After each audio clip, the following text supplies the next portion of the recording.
This episode brought to you by the coming attractions at the beginning of a porno. It just seemed appropriate. Hey everybody, you are listening to Miscast Commentary. Oh yes, you are. You're listening to Miscast Commentary,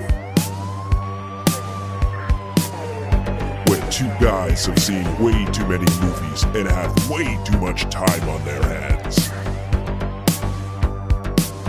I have come here to chew bubblegum and kick ass. And I'm all audible. Now here's your hosts, Joe Findlay and Todd Murray.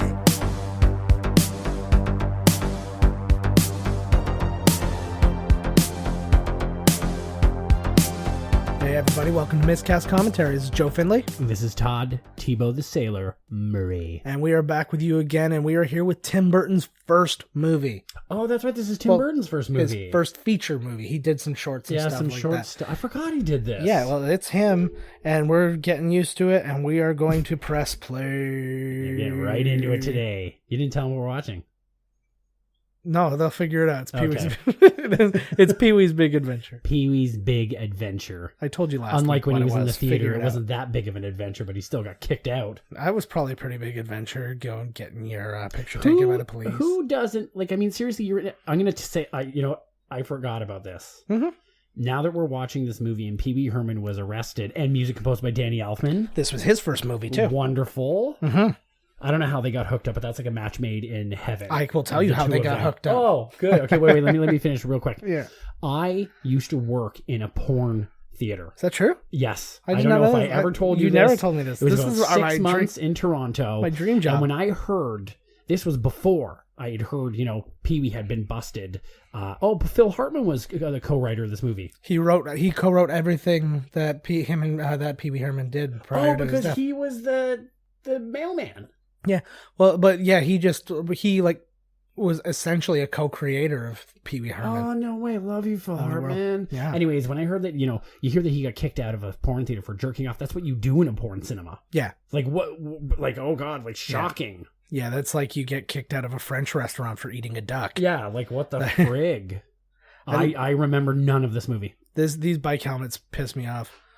There he goes, Pee-Wee. I love.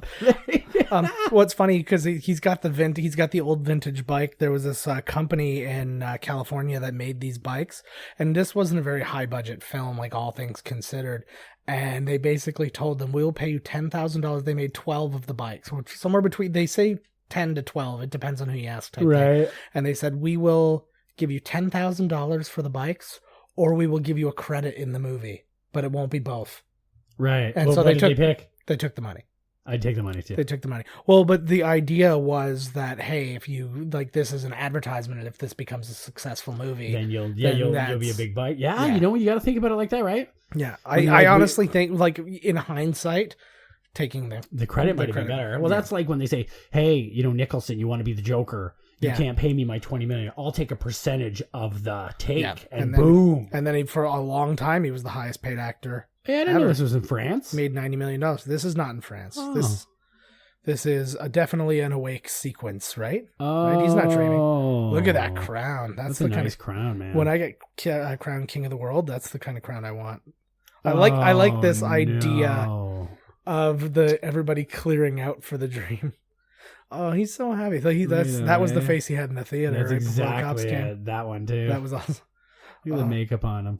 This is the thing. I mean, I don't think that anybody has ever mastered a character so well as so this. Wholeheartedly. Yeah. And like to the point where he was doing it 30 years later and still nailing it. Like he's a 50-something-year-old man now, and he looks exactly like this still. And I still need to see the new one. I totally forgot about it until we were watching this one. Yeah, it was great, and he appeared on a couple of shows.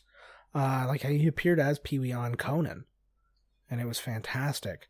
But just it's so good. But something interesting with Paul Reubens, though, the first time he played Pee-Wee Herman was not in anything Pee-Wee Herman related.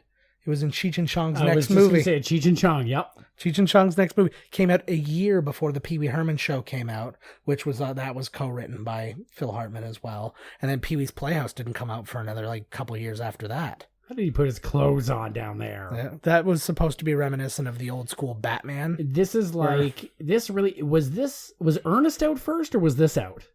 Because his house really reminds me of Ernest's house. I want to say that this was out first, but I'm almost positive that Ernest was doing his commercials before this. Huh, because this really does remind me of his house. Maybe they got timeshare going on for the play. Oh my God. Yeah. He had the severed face on a friggin' plate. Yeah. So in addition, this was written by Paul Reubens and the late great Phil Hartman. Oh, I miss Phil. Phil. Love him very much. He wrote everything Pee-Wee Herman until he died it was 95 he died? Or 98? I have this. I don't know. This just seems 98. so ridiculous. Yeah. It's like your breakfast making time is just like way longer. Well, it would take you longer the previous night to preset everything. Dear Lord. But that's okay. We'll let that slide. The third writer on this was Michael Varhall, and he wrote this, and he also co-wrote with Christopher Guest on Christopher Guest's feature debut, which was called The Big Picture. And tons of people in that one too. Yes. If you look that up, it's like yeah. Hey, is his new mascot show out yet? It's been out for a long time. It's great. Is it? Yeah, it was a movie. Oh, it's a movie. It's a movie. It was great. Oh, I thought it was like a TV show thing. No. It wasn't as good as the original 3. I only I count the original 3 as the great ones. So Waiting for Guffman, Best in Show, and A Mighty Wind. Right. A Mighty Wind was its own thing, but like Best in Show and Waiting for Guffman were the best. I love just the idea of this. The writers came up with this. There's I'm just gonna take a quick break and take my face into a weird shape while breakfast is going because I got time. What a waste of all these products, Pee-wee! Come on, you're gonna drink all that orange juice? Look at pancakes hitting the ceiling. Abe's making pancakes. Although, give it up for that Teflon pan. That's a. He's a masochist. Look at him. I love it. What a creepy weirdo. He weighs himself. He weighs 98 pounds. 98 pounds. I was kind of hoping it was in kilograms, but don't leave the house today. Maybe not. His house where they shoot all this is exactly 1 kilometer away. See, we're Canadian, so we know. It's just over half a mile away from where the restaurant where Sarah Connor worked in Terminator. No. Yeah. It's California. Okay, now Mr. T cereal. Yeah, and I need you to know something. That is not a fake cereal. That is a 100% real cereal. Yeah, there's the Quaker logo up on the left. That existed for a time. Surprisingly not chocolate. Yeah, and essentially what it was Captain Crunch shaped like teas. Oh my God, is that what it was? Well, look at it when he pours it out. This is a real cereal. Look at those eggs. He cut all the whites off. So it's essentially just yolks. Which is fine, I get it. But I get it because sometimes the whites suck. That's what. See, look at it. Is Captain Crunch in the form of a tea? It's nothing to it, baby. I pity the fool who don't eat their Captain Crunch in the shape of a tea. I pity the fool who doesn't pour cereal on top of their breakfast. Yeah, right. And I pity the fool who doesn't eat with the giant novelty cutlery. Yeah, well, I would too. He's very quirky. He is extremely quirky. I'm terrified of moving into a neighborhood where somebody like this. No, he was at a straight theater. Look at that oven.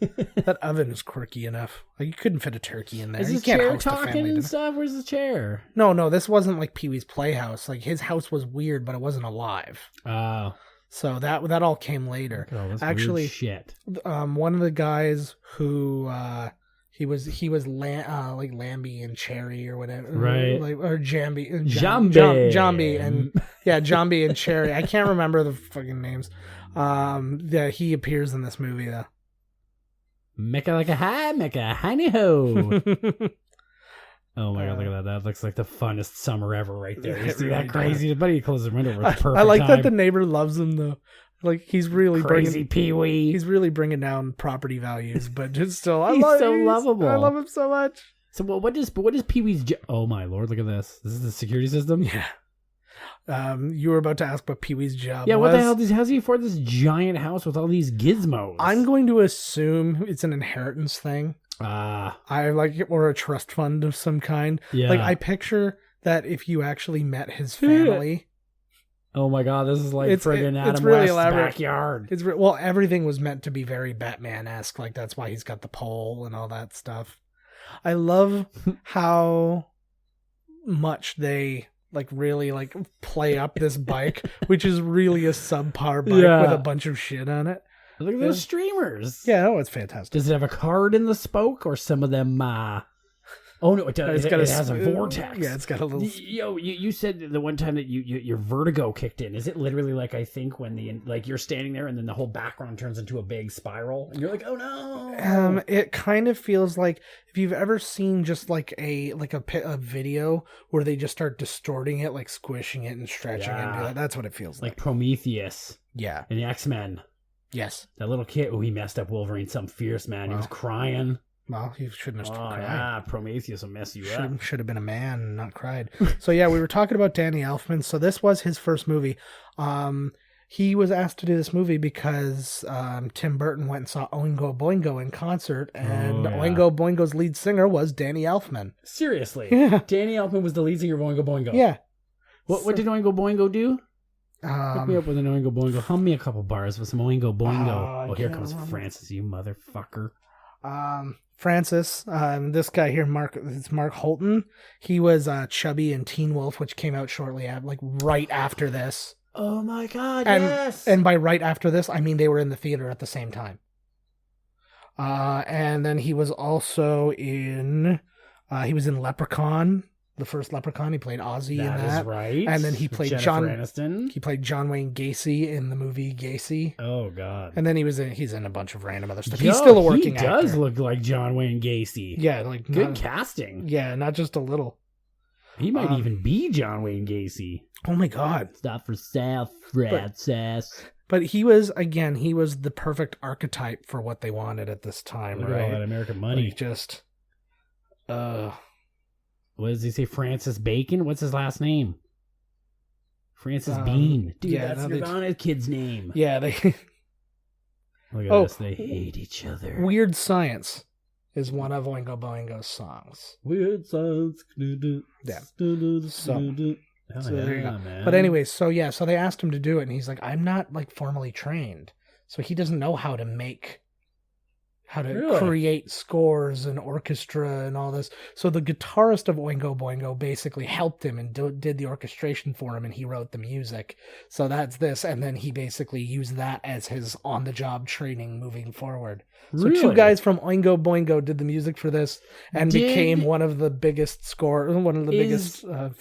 film scorers of all time. Is the guitarist still with Danny Elfman? Like, do they still team up to do these things, or did Danny Elfman go, now I know we can do fuck off? I think it was really just an I'm helping you out kind of thing, because they asked you to do this. I think it was a one-off, but again, I don't know for certain. I don't know that he's not involved in like the recordings or anything like that. Because like, how do you didn't go in there and then now suddenly like he's good, you know? Like he does all these scores, right? Like, yeah, well, and that happens sometimes. I mean, like, what's his face? Friggin' Eddie Vedder started scoring movies. Friggin' Trent Reznor started scoring movies. Yeah, Trent Reznor does a good job too, let me tell you.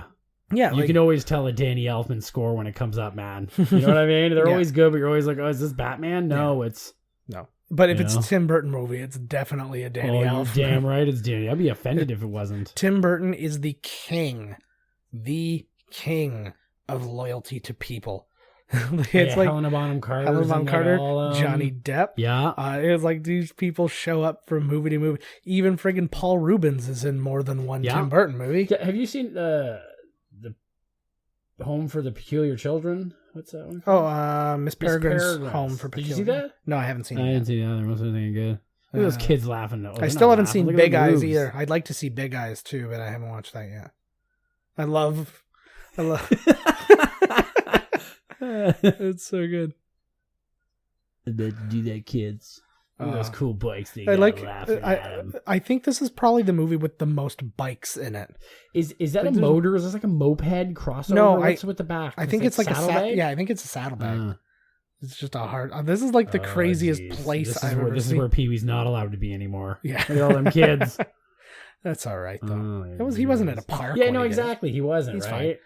He's fine. And you know what? He's had a really interesting. If you look him up, he's had a really full career still. Like, you feel like all he's done is Pee-wee Pee-wee. ever. But he was in, like, people who know him a little bit knew he was in Blow and obviously Mystery Man. Oh, he was great in Blow. Yeah.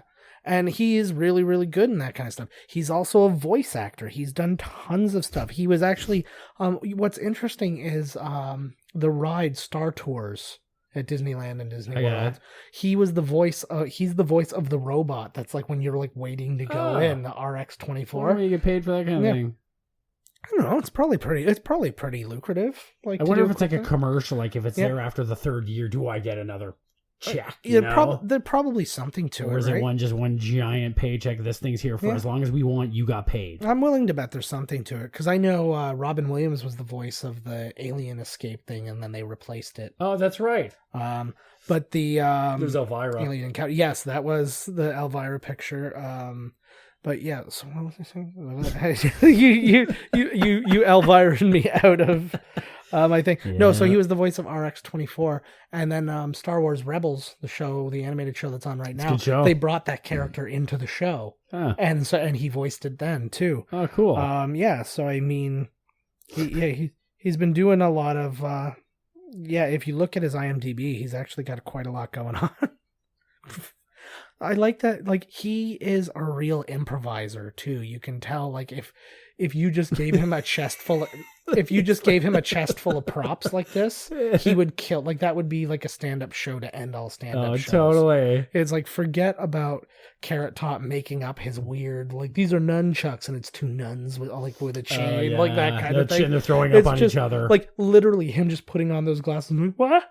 Like, that's funny. That's hilarious. He kind of reminds me of Martin Short as Ed Grimley. Yeah.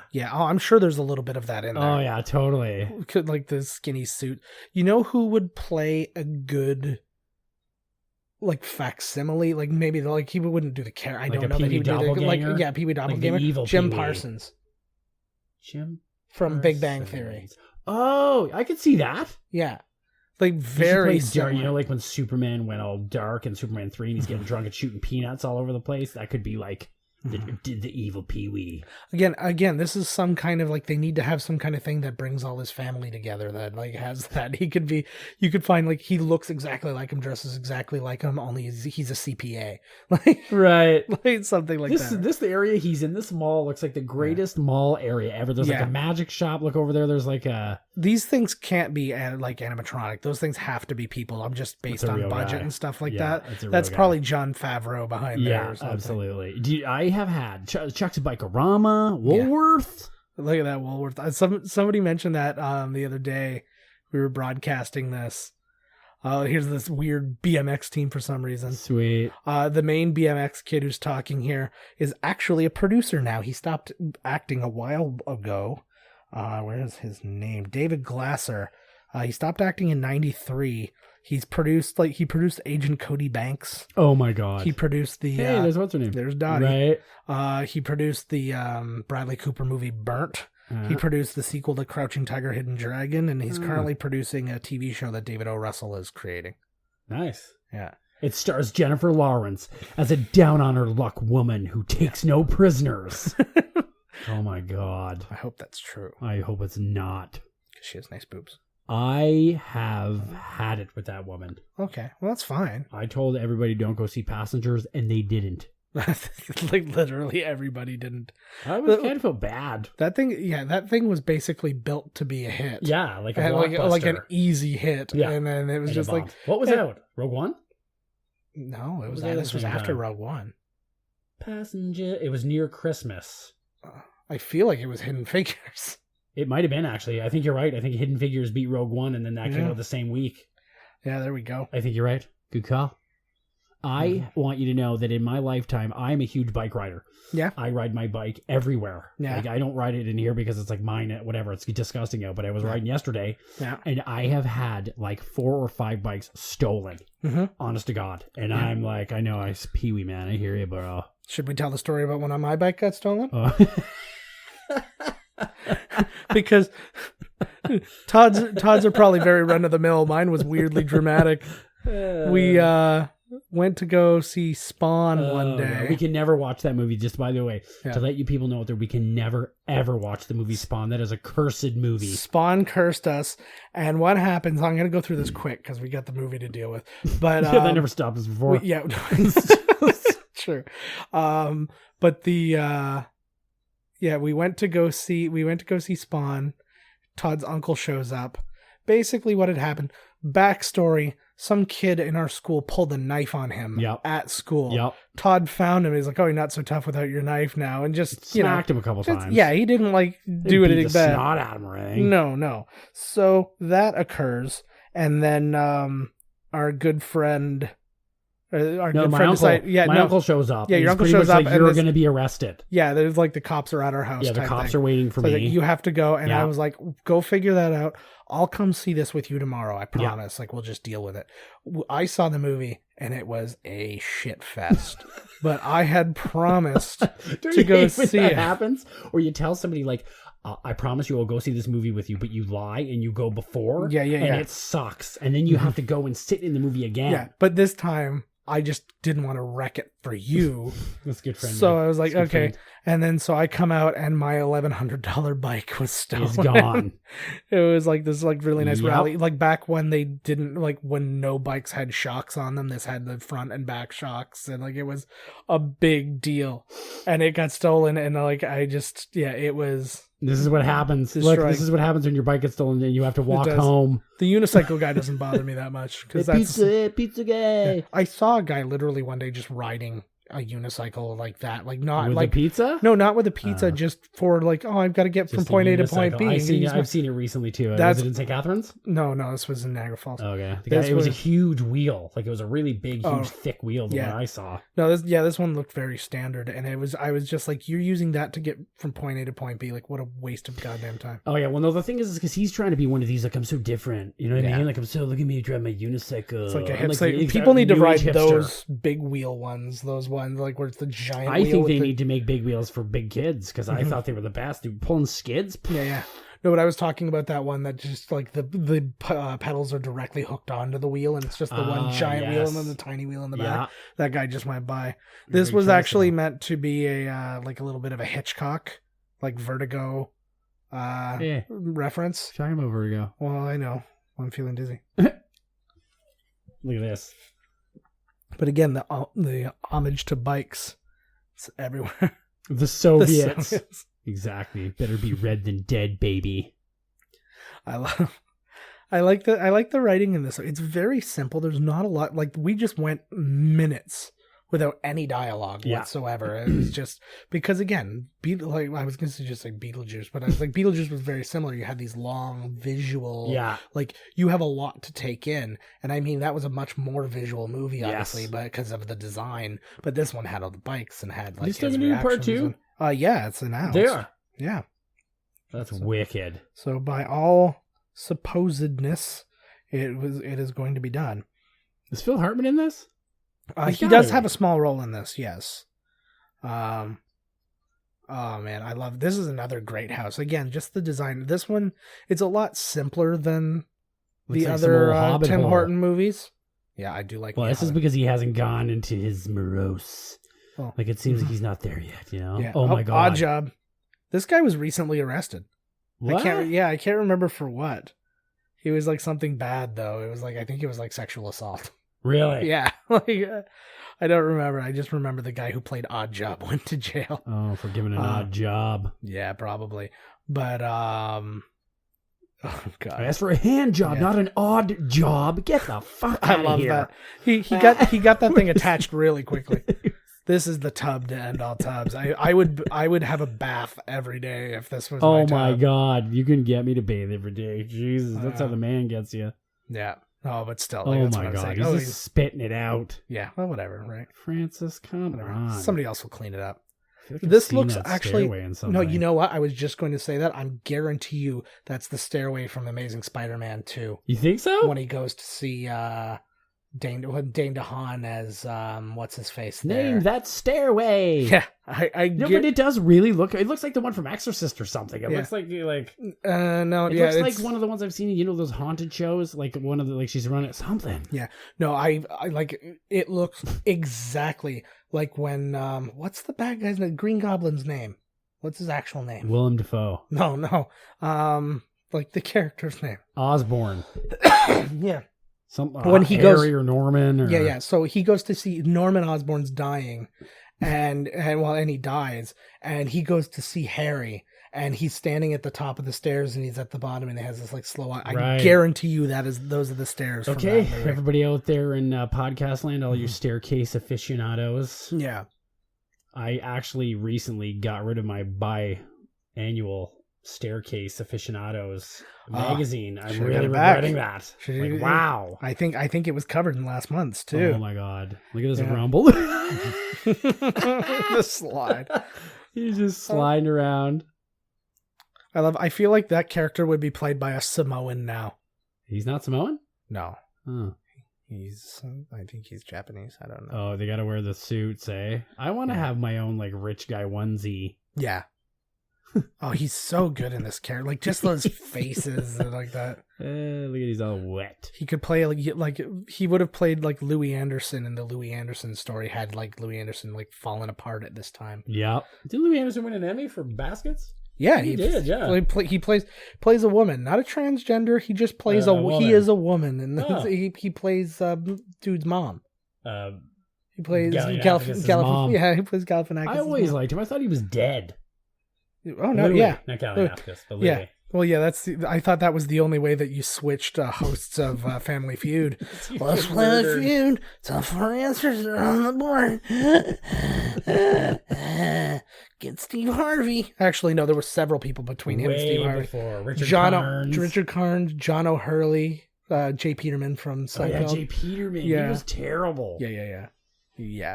Oh, let's settle our differences over a piece of gum. You remember when Right. people used to solve their differences over a piece of gum? Yeah, that's why like Juicy Fruit was such a Instead of big killing commercial. Oh my God. Remind Papa Shango got to him. Papa Shango. Why? See, that wasn't happening to the. Why was the older actor freaking out? Because it wasn't happening to him. Dottie, speaking of people who are voice actor people, like she became a mega voice actor after this. She voiced Tommy Pickles in Rugrats. She's a voice of one of the Powerpuff Girls. Crazy how much work you can get doing voiceovers. Well, that's if you can she looks control. like Yeardley Smith's sister or something. She does, but if you can control your voice and make it do even just slightly different things, Right. you work forever. It's like you have hundreds of jobs a year. Look at that guy. He looks kind of like Chris Kattan. He kind of looks like Squiggy. Yeah, a little bit of that too, You know what I mean? which I'm Like sure was from, on purpose. look at him.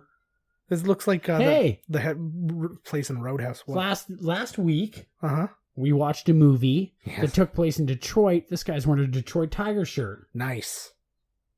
I Where's like our it. St. Elsewhere I don't have. connection? I have that no tiger. I have no. Yeah, that tiger was in St. Elsewhere, and the right tusk. But no, I got no St. Elsewhere on this one, unfortunately. I hope those aren't real.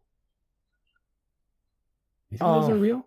They could be, but it's not like they ordered them specifically for this. Oh, they might. I like that have. all of these people rode their bikes here. Like everybody's got a bike, even Having the a old bike meeting. Look. even the old people.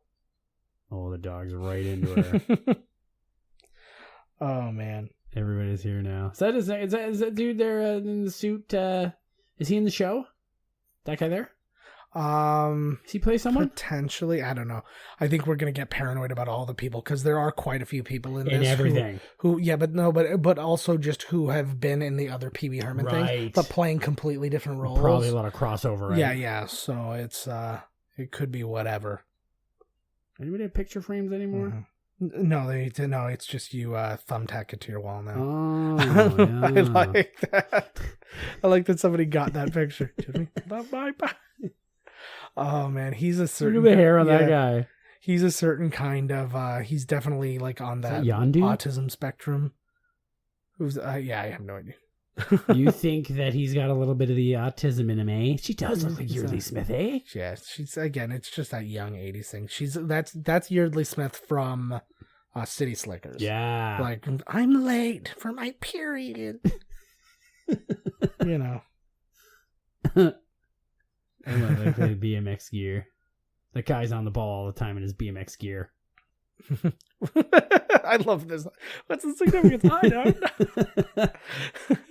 He really gets everybody in. Oh my god, they're still going here. He's so good though, because like there's no Pee-wee where like there's no ebb and flow to his energy. It's always at like, if it gets low, it's at like 98.6. Yeah, exactly. You know, it's just if like it gets low, it's at 105. Yeah. He's like, I'm going. Now I'm gonna amp up. I hear you, Pee-wee. This guy knows how to act. Look at him. This guy should have been. Oh my god, yes. This guy should have been Billy D. Williams. Oh my god. Oh, he's lost. He's losing it. It's Pee-wee. I want to see Pee-wee in more stuff. Yeah. Well, that's the thing. He tends to just show up. Like, he was actually something he was brilliant in, and this was not that long after the whole theater thing, was Murphy Brown. Oh, yes, that's right. He was a genius on that show. He was he played like secretary or something? Yeah, because like her big thing was she always got a new assistant. Right. And like every episode, and he was on for a while, and he was like evil, and he was like he like kept like screwing people over, and people would just like disappear type thing. Like, he was Kramer. Did Kramer end up on Murphy Brown on Seinfeld where they're like, hey, it's Kramer? Yeah, well, it was the episode when Kramer went out to LA, and then they thought he was the serial killer. Yeah. Give her a break, girl. Is that his girlfriend? No, it's like to be his girlfriend. It's like his love boof, interest. His boof from Teen Wolf. It's like just the girl who they've known each other forever, and they should be together, but they're not together. They're not. They're just friends. They're platonic friends. They're platonic friends. Just because they're male and female doesn't mean they have to get together. It really does. See, oh god, Yeah. brain. I love that. The scene earlier, we missed the scene already, but the scene where he comes in and he falls on the bikes and all the bikes collapse. He had the flu during that scene, so I can only imagine what that felt like for him. That must have been awesome. Because he had to come in and just like go, oh, I love this. See, actually, that thug was Danny Elfman. Oh, no way. Yeah. Because, he's just about to get his fortune. Because they stand in the alley at all times waiting for somebody new. Hey, who? Oh, no, he walked through the other day. Yeah. You're new. You're a regular. You're like... Yeah, but yeah, that was Tim Burton's little thing. It's crazy. Tim Burton's got one of those really weird careers. I got to talk about him a lot because when you were gone, we did The Nightmare Before Christmas. Oh, yes. And you ruined all your Tim Burton trivia. I wrecked all of it. But he was an animator at Disney. That's right. For a long time. And he started doing little things on his own, and then he got recommendations to do some other stuff, and so it kind of grew out of that. So it's interesting to see, and that's why he was able to do Nightmare Before Christmas. He didn't get to do it under the Disney banner. He did it under the Buena Vista banner. He didn't direct Nightmare Before Christmas. He didn't know he produced it. Yeah. He created it, and he his did story and stuff. I love that movie. Yeah. So it's yeah, so that was kind of his brainchild that he wrote actually while he was working at Disney. He wrote the poem that Nightmare Before Christmas was about. Right. And then he wrote the movie based on that, and then he basically because he didn't have directing experience, they went to get somebody else. Well, he went to get somebody else because he wanted it to get made. Good old Timmy B. What's he working on now? Timmy B? I don't know. Some with Johnny Depp. He has a project going too. I didn't look up what it was though. But yeah, he's one of those guys, and it's just crazy. And he can just work constantly, and he's kind of, as much as all of his movies are known, he's always kind of under the radar. Like you forget about Big Fish, you forget about Big Eyes. Well, you have to do movies like that, or else people will be like, "Oh, all you do is make remakes of blah blah." Yeah, you're just weird. I went to, what's crazy is that literally. Mm-hmm. That's crazy. What's the number of the day today? The 8th or the 7th? It's the 10th. On the weekend, on Sunday, I went over across the street from the gym. Is the hotel, and it was the psychic fair. Oh, it was the psychic fair, man. I went in. It cost you $20 to go in there, and then nothing even happens. I went to that psychic fair. You went to it. I went not this year. I've gone to it Yeah. before. And it was in the same place. And Carrie I was paid like, $20. Yeah. They didn't give me anything. yeah. Well, we had like a deal. I love that he's got the big thumb.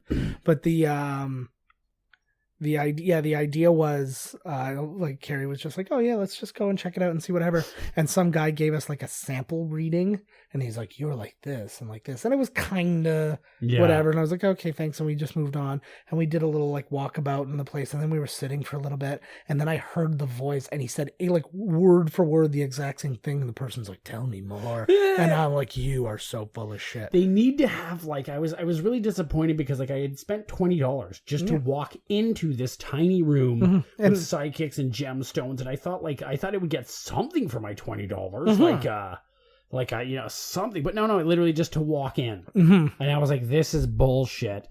But I always thought like there should have been some guy in the corner pointing, and you're doomed. You know what I mean? It should have been way more.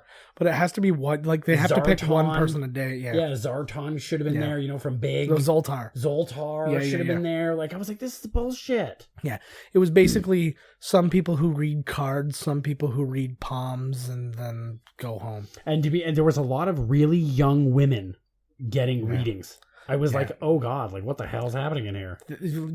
Young women are always into astrology. It's not this specific group. I don't think, I think you're right. My girlfriend's right into it. She's on the line all the time. Actually, let me take that. I don't have ladies out in podcast world. When I say my girlfriend, I mean my left hand. Yeah. Okay, so don't be tuning out, because the heartthrob tea's not floating your boat. You got it. Yeah? Tebow. Yeah. No, I got a girlfriend. She's going to kill me now. Todd's got a girlfriend. Tebow the sailor is swinging free. That's right. We should have a show, Tebow the sailor, but it's like Ed the sock. That'd be good. All the girls in the hot tub. We should have Ed the sock on here. This is what I was going to say, okay? Because we were talking about Tim Burton. You're starting to sound like you're on cocaine. And we were watching RoboCop. Yeah. When I mentioned that money before, it's because it's for this giant pile of cocaine. So we get through 5 movies in a row. And one bill to roll up. Yes. I do heroin as well, but I do it the new way. I use the same needle every time. Oh, good. But a different designer belt. That's a great idea. I like to switch it up. It's a little bit more expensive, a little bit less hygienic, but that's just the way I like to do my things. Yeah. Anyways, what I'm saying is I'm going to spend a shit ton of money to put myself into the other Tim Burton movie you watched. Oh yeah, I was jealous of that one that you watched. That I'm gonna. Yeah. There's gonna be a re-edit, like when George Lucas keeps coming out with the fucking Star Wars.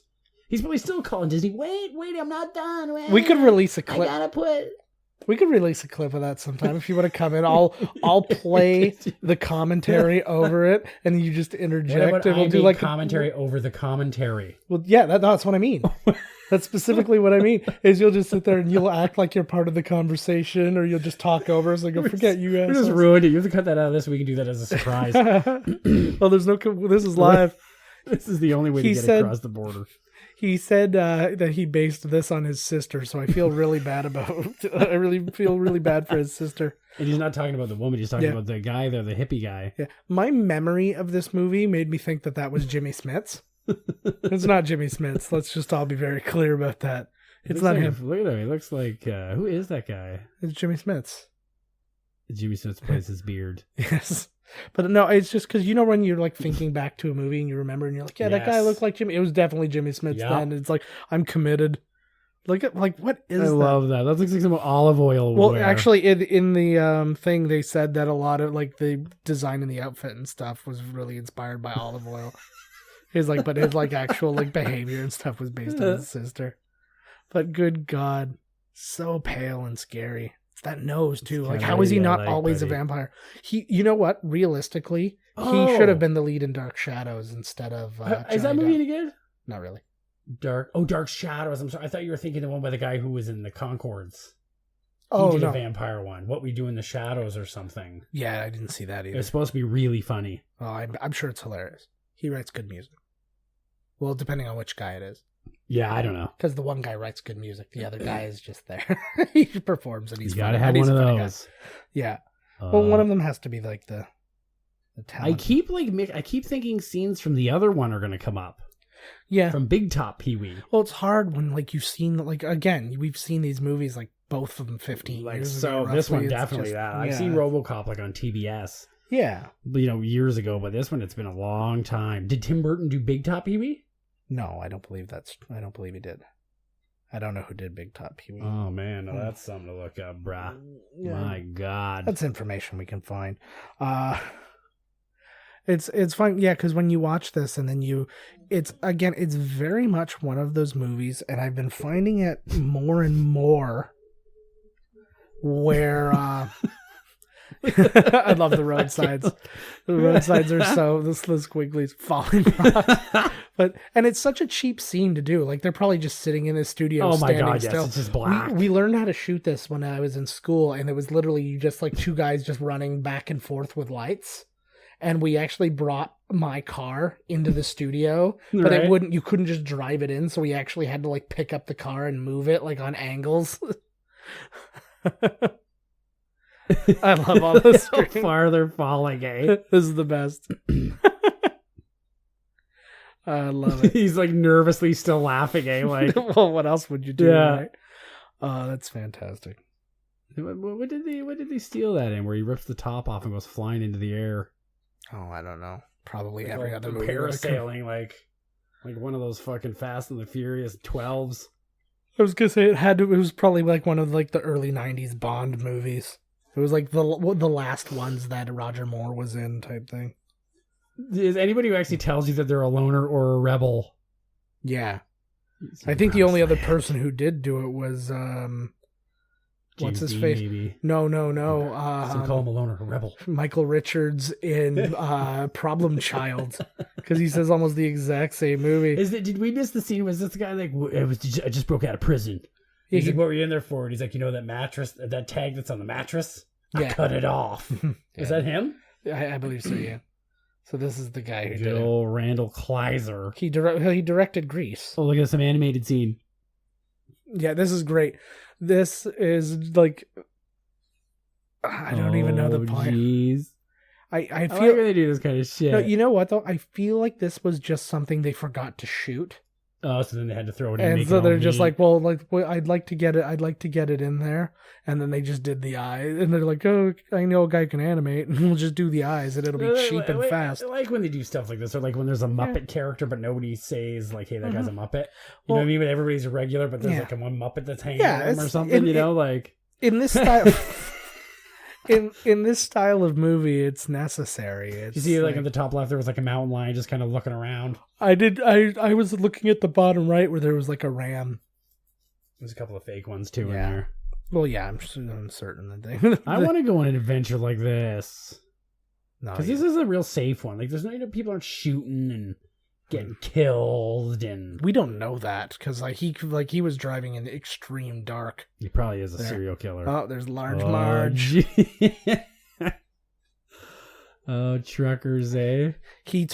Paul Reubens told this woman as they were finished shooting this, they're like, no matter what happens with this movie, everybody's gonna remember Large Marge. It's true. It's like everybody, and he actually, and they did like a DVD, like an anniversary DVD commentary for this, and he said that shortly before she died, he came across her again, and she had thanked him for saying that and stuff, and he's like, it was totally true, wasn't it? Like, Yep. the worst. If you pay special attention to her, she does not blink during this entire scene while she's telling this story. She does not blink one time. I wonder if that was her character acting, or if they were like, "Don't blink; it makes it creepier." Yeah, exactly. What's interesting is the story she's actually telling you is 100% based on the song Phantom 309 by Red Savine. Oh my God! That's the ultimate, ultimate away, eh? Yeah, that's the ultimate, and just the ultimate in what's his face in Tim Burton effects. Like, that is what everything looks like in a Tim Burton movie. Like something right out of like an old white zombie booklet, like the pictures Rob Zombie would draw in there, right? Exactly. Like something right out of Splatoon. It did. It looked like the old guy. I don't know if you ever played Splatoon. What a great game! Look at that hair. Cackles. The cat. Yeah, I do love Tell some him cackles. Marge. You know what's good about this movie too, man? A lot of women. Yeah. And you see the one cop was a black lady. Yeah. I was like, this is good stuff. See? This right here, man. He's going to go in there and he's going to run into that little retarded boy talking about them video games. I was just going to say, do you remember where we last saw this? But I guess you do. I want you to know right now that this is the only scene of the film that I remembered, and I was waiting to say that. And look, there's the video game. Like, totally pre-play. They should be in the background playing. That would have blown your mind. Even if, like, because if this came out after, that would have been the best if they just got kids dressed like them, because it's just the back of their heads. Large Marge. Oh, Jesus. Every person in here, a regular trucker. I didn't see him, but apparently Tom Berenger is in this diner. What? Yeah, he's just like in the background. Do you remember this guy? Hey. He's in Beetlejuice. He's the caretaker in Beetlejuice who tells them where, like, there was Tom Berenger. I just missed him. He literally, well, you barely saw him. It's just the side of his head. There was nothing to see. It was like, I think he was just there. Tonight's the anniversary. Mm-hmm. And again, all this guy does is give you creepy exposition. That's his job. See, this is the guy that we needed inside the psychic fair. See, you can see, he's got like a trucker cap on, like really low.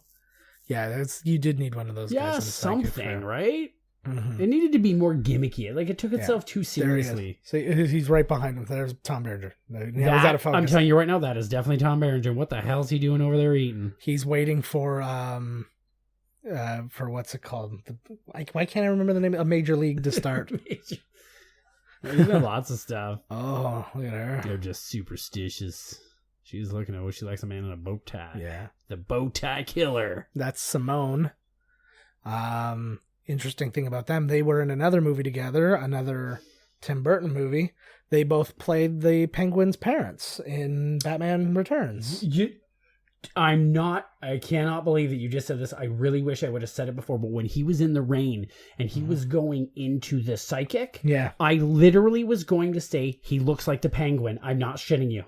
But I didn't. I don't know why I didn't say it. Yeah. And what's even better, he still plays the Penguin's father, because in Gotham he plays the Penguin's father, where he looks precisely like Robin Lord Taylor, who plays the Penguin in Gotham. I don't watch it. But I know I saw a bunch of episodes. I thought it was pretty good. I just don't like the way that, like, they've changed everything. Where all the bad guys already exist as Batman's growing up. It's the shit you got to get over. Like, people watching, like, friggin' what's it called all the time. Like, I used to have a problem with, like, Smallville for the same reason, because I was like, they're just making up their own stupid drama stories. But that's what people want, I guess. Well, and what kills me She's sweet on Pee-Wee. Look at her. And they're all so their character in that.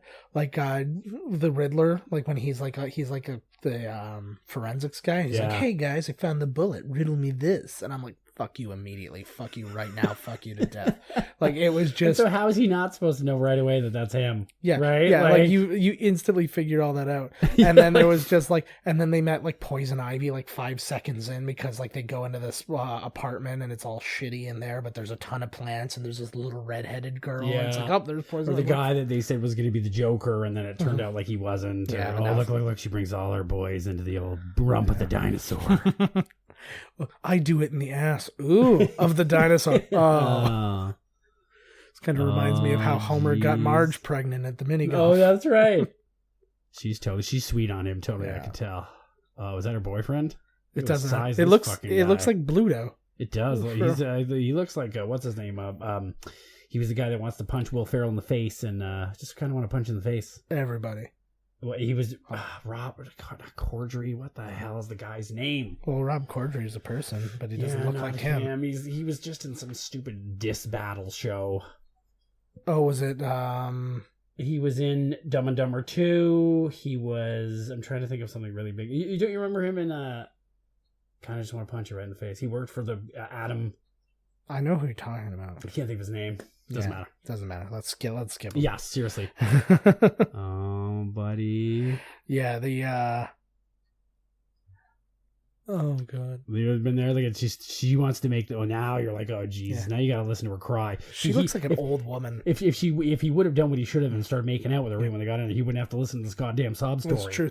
What's also funny, she kind of looks like Gina Davis when she starts to like age and like deteriorate at the end of Beetlejuice when Otho's doing the spell. That's kind of what she looks like. Sorry. Yeah. Sorry, not to body shame, Oh, but yeah, I'm Buddy. He was in Demolition Man. Demolition Man. Every movie we do ties together because they all take place within a 5-year period.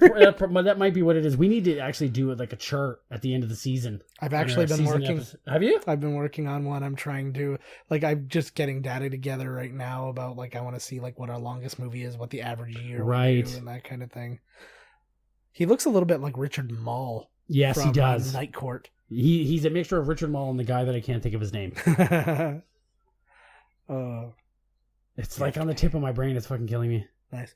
I like this is one thing that happens with that I like with Pee-wee. He's very much like a lower stakes. He's a lower stakes Forrest Gump. Yes, he's changing people's lives, exactly but not making them billionaires or or famous or dead along the way. I like that they changing lives. I like that they took the time to build out that tongue and all that. He's a listener. He's a good guy. He didn't do what most dudes would have done, which was rip a bone off of a prehistoric museum gift shop sign and beat you to death with it. That I think he's going to do that, or it was his plan to do that, but now the bone's not available. She is pleasantly happy now because she thought the same thing was going to happen, that she was going to go get banged, and then they were going to drive off into the distance, leaving her. But no, he listened. Yeah. He helped her. He cares. He's playing the long game because he's on my way back, I am going to tear that shit up. Oh, yeah. Where you want to go? You want to be, would you rather have sex in the ass end of a T-Rex or the brontosaur? Or the safety of the underside of a brachiosaurus makes me very happy. I'm trying to figure out what kind of bone that was. So guy was not in femur, shape. Bro. You're gonna hit nobody. Well, it looked like a femur, but of what? Oh, it's human. Yeah, that was a human femur. Yes. Oh my God, minute balls femur. Yes, it's shattered easy too. Nice. You see that? That's gigantism disease. I like shatter. The bindle is my favorite useless prop. Is that the sack over the? Yeah. Oh, the bindle. The Simpsons uses a bindle more than any human has used a bindle. What? Yeah, that too. But that's one thing, and again, that was a big John Swartzwelder and Roger Meyer type thing. Those two writers of The Simpsons would constantly make somebody have a bindle. They loved it, eh? Yeah. Oh my God, here's more stop motion. Yeah. Yeah. See, you can.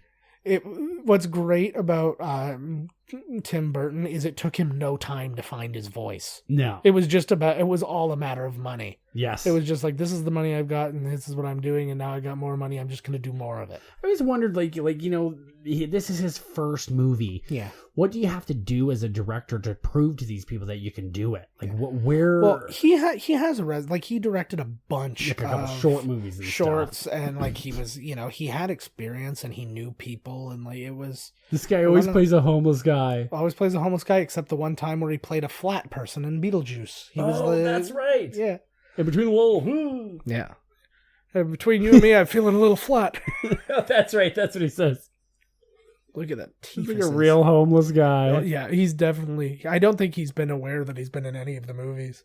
I love the idea of this homeless guy riding the rails singing like he's not, shitting himself and crying and freaking out about, his kids or whatever happened in the past that made him a homeless guy that rides the rails. Well, because you're sucking in constant diesel fumes. Do you think you're really thinking about? Oh yeah, Pee-wee's just like. It's the only time he gets down. It's just can you guess what is the worst word he says? From an adult situation kind of stuff. What is the worst thing he says? He says it in this movie. He's already said it in this movie. Frig. No. Crappy. They say, get another bike. I don't want another crappy bike. It's swearing for him. Yeah. And everything's bigger in Texas, Pee-wee. Yeah. The Alamo. The Alamo's a fun looking building. I don't want to go there. No. I want nothing to do with it. A friend of mine was just in Texas. She went to Austin and did a bunch of that stuff. And Austin I'd like to go to and all that stuff. I don't want to go to these places so they can just go, yeah, we're Texas. Jan? We're the best. Yeah, it's Jan Hooks, who improvises basically her entire role in this movie. Another person who appears in multiple Tim Burton movies because she's also in Batman Returns. Yes. So I like her. Yeah, she's great. She's another person, another Saturday Night Live alum who knew exactly where her role was. I'm going to take these little roles off to the side and I'm going to nail them every time. I'm not going to try to be the head of, like, the wife in a sitcom or the, you know, busy working mom type thing, or try to do like these movies. I'm just going to show up, and every time you see me, you're going to recognize me immediately and know that you're in good hands. That was like early Will Ferrell and Amy Poehler. Like when you're watching, what was it? The Pick of Destiny. Yes. And like Amy Poehler's there and she's got like a black eye. I just like movies like this one where you write the movie so that every character is funny. Yes. You know what I mean? Where it's not like one guy, like Jim Carrey's the only guy in the movie that's funny. That's like, you know, like Anchorman or this, where like every character, like every line is just ridiculous, you know? Absolutely. It doesn't have to be ridiculous, but you know what I'm saying? Where everybody gets a little piece. It makes it funnier. Oh, absolutely. It's, the funniest movies are the ones where not the person's not the funniest. It's the things going on around them. The situations are the funniest. It's like everything is nuts, and then his reactions are funny. Like I'm the straight man, and all the shit that's all the crazy characters around me are what's making it so awesome. And you can still have jokes in those circumstances and still be a funny and weird person. But you're not the... Yeah. But otherwise, like, that same character in a not crazy world would just be annoying as shit. Yes. Like, it's just... I don't know what it is. Like, do you feel the same about, like funny women I find really attractive? I do. Yeah. Like they don't even have to be necessarily attractive. If I find them funny, I'm like, man, you're hot. Yeah. She looks like Margot Kidder a little bit. She does. Right? She's attractive. But it's all the same things. It's if you find certain qualities attractive, then... Like Catherine O'Hara. Jesus, do I find her hot. Catherine O'Hara, she's really honestly funny. Yeah. I don't find Amy Schumer funny, so I don't find her hot. No. I apologize to everybody out there in Amy Schumer land. I'm not really... Yeah. Although she's in a movie with Goldie Hawn. Which Snatched looks funny. Yeah, like I like Goldie Hawn a lot. I like Amy Schumer sometimes, and then other times I don't like her. I watched her show. Yeah. And there's some sketches that just blow me out of the water. Yeah. And then there's some sketches where I'm just like, whatever, I don't give a shit. Yeah. And it's not like the subject.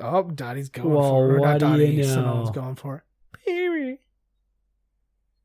Simone. It's like, I'm going to become a country star. Yeah. What is it, country star? Yeah, she's going to Paris to be a model. Yeah. What kills me too is like when you create you create a character like this and you do it over such a long time, all the decisions that you had to make at the beginning and then now you have to keep his voice and the way his voice changes. So he's got that kind of that high-pitched nasally kind of regular thing, and then the one that goes a little throaty as well as that, and then the and like those three things that go in and out, and he knows how to use that, and it's just like that's a lot of character work. Well, once you've created a character and after doing it for so long, I think it's probably just second nature. It's probably second. Think about it. It's probably second nature, but I think like you also probably created this role with no intention of it being your life for the next 35 years, right? And you're like, I have to sustain this.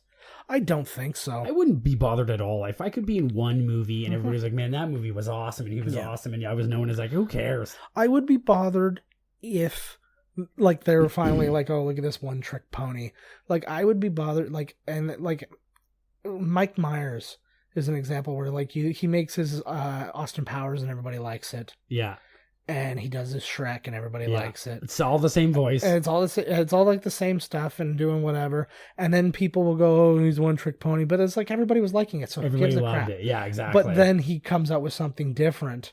And then they're all like, oh, this sucks. And it's like, well, what do you want from me? It's true. Like, you can't tell me I'm a one-trick pony. And then when I go out to do something else, you just say I'm human garbage. That's like the curse. That's the curse, man. Yeah. So I mean, mean, people are stupid. Yeah, that's not fair. Actually, Mike Myers, looking forward to it. He's going to play Del Close, like the father of improv comedy, in a movie about his life. Really? Yeah. I just looked at it. That's funny because I just looked at the thing online and why we don't see him anymore. Yeah. There's a lot of those articles. Anymore.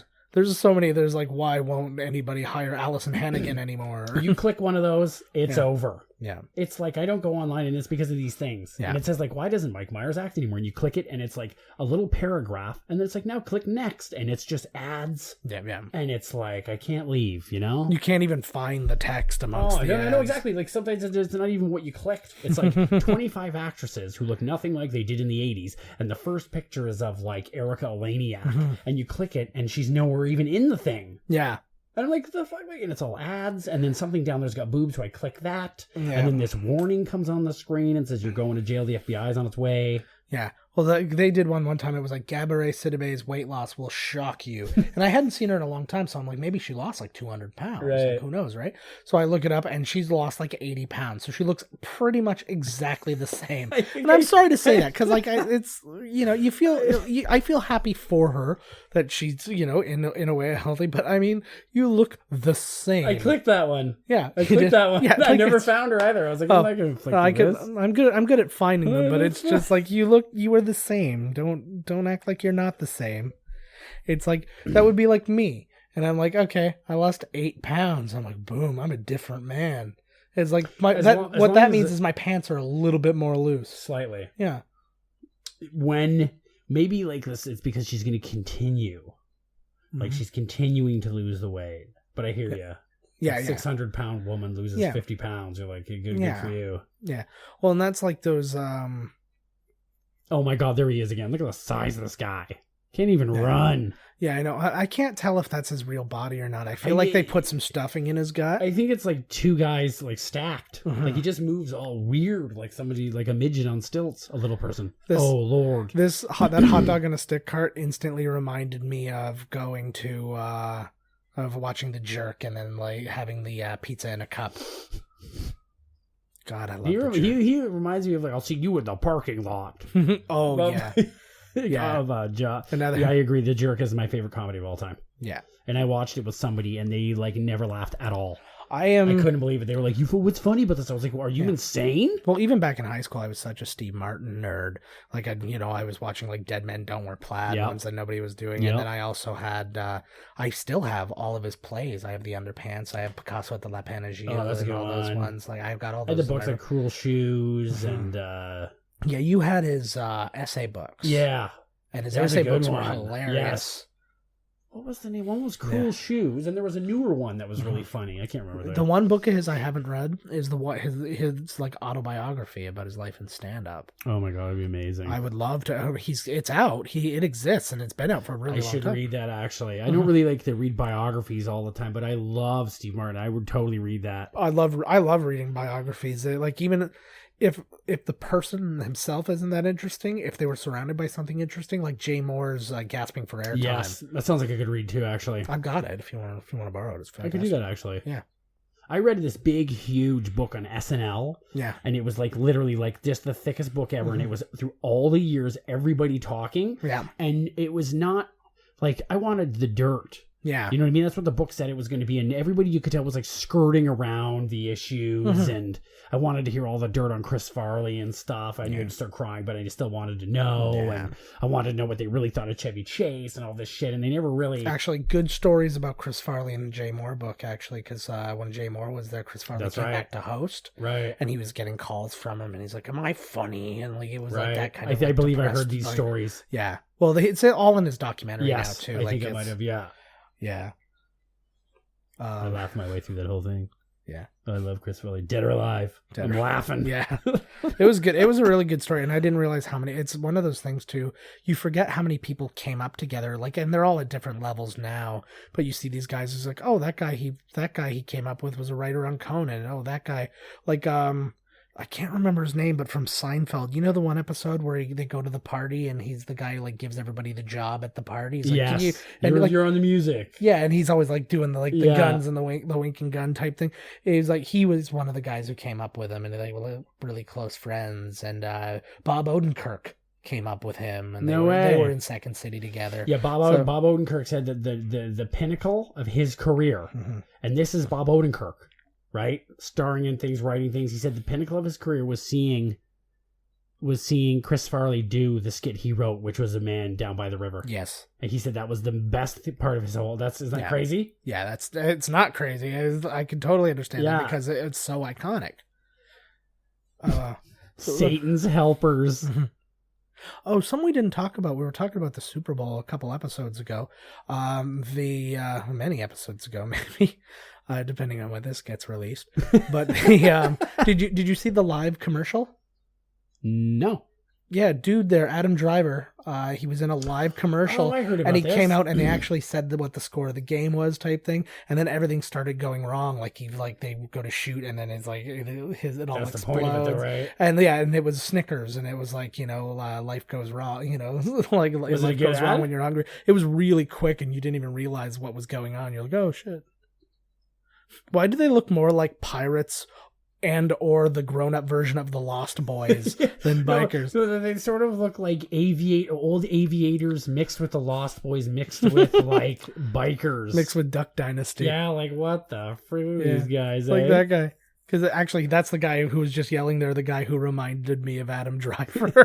I was like, oh yeah, speaking of he's a Kylo funny Ren. looking dude, eh? He really is. He is proof, and he was even worse looking. He was in the military. Oh, hey, see this lady here? This is Elvira. This is Cassandra Peterson. That's Elvira? Yeah, this is Cassandra Peterson who plays Elvira, which is why the Elvira I would recognize picture. those tits anywhere. That's how you knew her, right? It wasn't by the face. No, I read earlier she plays Biker Mama, and there's no way that's not Biker Mama. No, she's that dude with the aviator hat on. She looks really different now because she was at, again, we've said this a million times on the show, she was at Niagara Falls Comic Con last year, and she looks so different. What do you mean? Well, because she's not Elvira, and she's not Elvira. She's an older woman. Oh, now. she didn't show up as Elvira? No, she showed up as herself, and but you can get like Good looking lady. Yeah, but then when she gets Elvira'd up, she looks like Elvira. She look like exactly like she did when 20, she started 30 years ago. Like it's just, and I mean the my stuff. God, how many times did I have to watch Elvira, Mistress of the Dark, because of my sister? You watched it a lot of times. Oh my God, a lot of times. I think you saw it about 100 times before I saw it once. Oh my God, is Michelob still a beer? Yeah. This is not the. I want somebody to keep track of this for us. I've asked if that is still a beer more than once. Not Michelob, but I asked about something else in the first episode, in like Marked for Death. I remember, goes, "That's still a beer?" And you're like, "Yeah." Like it was like an obvious one. Oh yeah, I was like Budweiser. Yeah. The guy just like this guy. Seriously, this guy's never like even looked at a bar before. So it's a real question. There's nothing wrong with it. Unless you got absolutely nothing wrong with it. Unless you got one of those vending machines that has the hot peanuts, I'm not interested. See, anybody who's out there that's got a bar and you want to get people in that don't drink, you better get that hot peanut machine oiled up. Why is it, especially again in road trip and or 80s movies, you get to the biker bar and there always has to be some kind of way to calm them? No, to sway them. But it's like, we're all gonna kill you. Oh, I'm gonna do this one thing, and everybody's like, now you're our friend. And it was the exact same thing in Fanboys, where it was like the gay bar, the Blue Oyster biker, but like it's all I like when you mentioned the movie because it went up against it. Ain't nobody leave this bar without singing the blues. From Adventures in Babysitting. Yes. So you have to make up an impromptu song that maybe they'll like, and I guess they'll let you leave. And it constantly happens in all these different movies. Even I love this is one of the funniest moments because I remember thinking I remember when I saw this a few years ago. Oh, they're going with him to the hospital. Yeah, I saw this a few years ago, and I just remember, and that's like when I'm way more critical of it than when I'm a kid, right? I'm like, why on earth would like he just be able to ride a motorcycle all of a sudden? That's a very difficult thing to do, and then he gets annihilated. The hell out of it. It was fantastic. Dream sequences. I can't remember if Francis even has the bike. I don't think he does.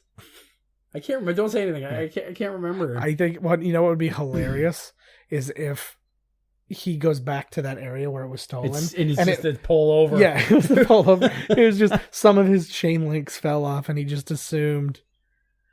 I don't know if I told this one already, but whatever. We go around in circles all the time. All the time. Shit. I retell some of these stories that my wife's going to leave me. And then you'll retell that story this is Beetlejuice right how here. Your wife left you. Yeah, Did I ever tell you that story about my wife left me? Oh my God, yes. Okay, go ahead with your story. Yeah, I had a story. That's right.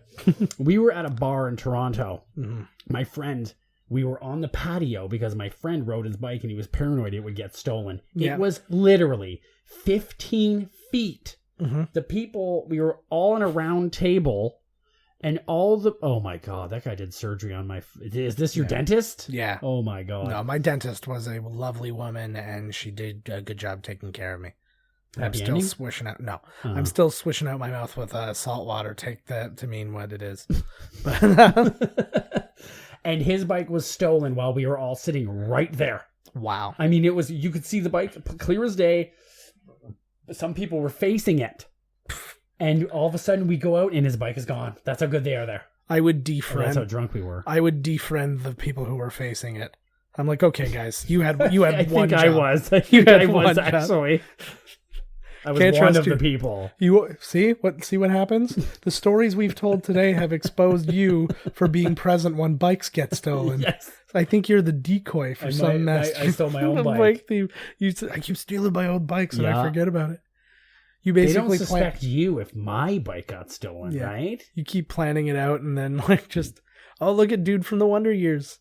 Another tie-in because we had the Wizard tie-in and now we've got a tie-in between the Wizard. Well, the Wonder Years. Yeah. See, there we go. We found the bike. There it is. I like that he still has his bow tie exposed. Oh my God, this movie's gonna end like every Mel Brooks movie ever. Yes, on a lot. Oh my God, running around on a lot. Yeah. There goes the Batmobile.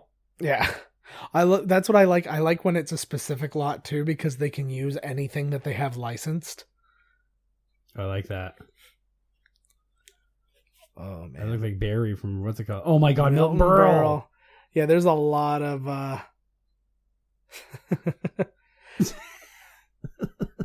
Milton Berle, he's one of those guys who's definitely so dated on the time. Oh, that The was hell like was a that weird. It walking was like around? a weird stormtrooper. Yeah, or kind of something, thing. eh? Yeah. This reminds me of friggin' Who Framed Roger Rabbit. Should be some Absolutely. cartoon characters running around. I would very much like to watch Who Framed Roger Rabbit soon too. Yeah, that's a good one. Yeah. See, Actually, there's there they those are. There guys. they are. That looks like something out of a almost Dracula in Bram Stoker's Dracula. Kind of Only it was toy. kind of had like Yeah. sinews on it or something. It Yeah. had like you know what I'm saying? I wonder if those are the guys from Argo, like the script that never got made. Oh, Type like thing, like- Battlestar Galactica or fucking Flesh Gordon. Flesh Like Gordon. very penis shaped. You remember when we stumbled on that bad boy? Flesh Gordon? Flesh Gordon. It was Oh, like, and it yeah. was just like lasers started hitting. Everybody started having sex. I'm like, we're watching this. It's happening. The sex rays. Oh yeah, it was something else. I blame the sex rays for lots of shit. You know? I do. Got my penis stuck in one of them quarter machines where the peanut M&Ms come out. Nice. Sex rays. I got my penis stuck in one of those. You know those when you like deposit or when you donate the coin and you let it like spin around. Oh, and around. yes. Don't ask me how, but I'm stuck there. Sex rays. Sex rays. Sex rays or a wizard did it. Figure it out. That's it. Wizards created sex rays. I like that it's like nuns and orphans and he still has the bike prominent in the middle of the scene. He's like, I just keep it near me. You know, it goes. Oh, she's not happy with what's going on. Was a kid being a little bastard? Were these nun, like I've seen these nun outfits before. Were they ever real? Like these giant weird head things? Yeah. I think so, They yeah. look like paper airplanes landed on all their heads. That's I a love- child. That's Mickey Rooney, all right.